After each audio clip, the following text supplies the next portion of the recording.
আমাদের রাজনীতিতে নতুন নতুন শিক্ষিত হিরো আলমের আবির্ভাব হচ্ছে হুট করে। তারা নাসিরউদ্দিন পাটোয়ারি সেদিন বললেন যে গণভোট নিয়ে একটা মন্তব্য করলেন যে বিএনপির জন্ম হ্যাঁ ভোটের মানে না ভোটের মাধ্যমে।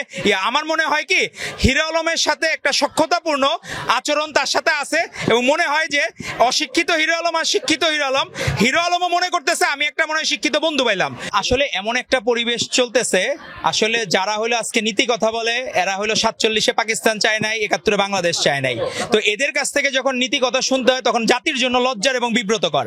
আজকে দেখেন নারীরা যেখানে সামনে এগিয়ে যাবে তারা নারীদের কর্মক্ষমতা কমানোর চেষ্টা করতেছে যাতে তাদেরকে পরবর্তীতে বিভিন্ন জায়গা থেকে আপনি বোন একটা নারী সাংবাদিক আপনার যদি কর্মক্ষমতা কমায় দেয় আপনাকে পরবর্তী বলে তোমার আসার দরকার নাই, অফিসে আসার দরকার নাই, তুমি বাসায় থাকো।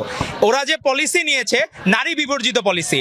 অপরদিকে দেখেন আমাদের ভারপ্রাপ্ত চেয়ারম্যান জনাব তারেক রহমান প্রত্যেকটি নারীর নিরাপদ কর্মস্থল নিশ্চিত করার জন্য ডে কেয়ার সেন্টারের প্রস্তাব দিয়েছেন এবং প্রত্যেকটা জায়গায় বিশ্ববিদ্যালয় থেকে শুরু করে অফিসে ডে কেয়ার সেন্টার বাধ্যতামূলকভাবে উনি চাচ্ছেন। এবং উনি কেন চাচ্ছেন? যাতে নারীরা সামনে এগিয়ে আসতে পারে। নারীরা কোনোদিন কি সিইও হওয়ার স্বপ্ন দেখবে না?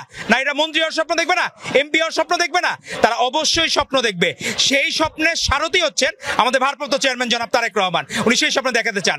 আরেকটি বিষয় না বললেই না, আমাদের রাজনীতিতে নতুন নতুন শিক্ষিত হিরো আলমের আবির্ভাব হচ্ছে হুট করে।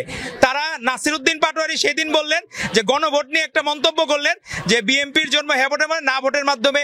আমার মনে হয় কি হিরো আলমের সাথে একটা সখ্যতাপূর্ণ আচরণ তার সাথে আছে এবং মনে হয় যে অশিক্ষিত হিরো আলম আর শিক্ষিত হিরো আলমও মনে করতেছে আমি একটা মনে হয় শিক্ষিত বন্ধু পাইলাম।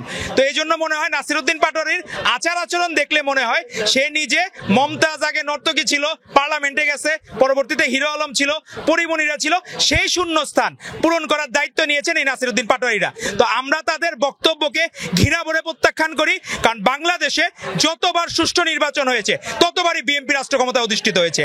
এবং আজকে এই কুষ্টিয়ার মিরপুর উপজেলা থেকে আমরা বলতে চাই সারা বাংলাদেশে যত ভালো উদ্যোগ হচ্ছে, ছাত্র দলের ব্যাপারে প্রত্যেক ক্যাম্পাসে আমি আমাদের ভাই বোনদের প্রশ্ন করেছিলাম তারা কি কোনো অন্যায় দেখেছে কিনা, ছাত্র দলের কোন নেতৃবৃন্দ তাকে হ্যারাস করে গেছে কিনা।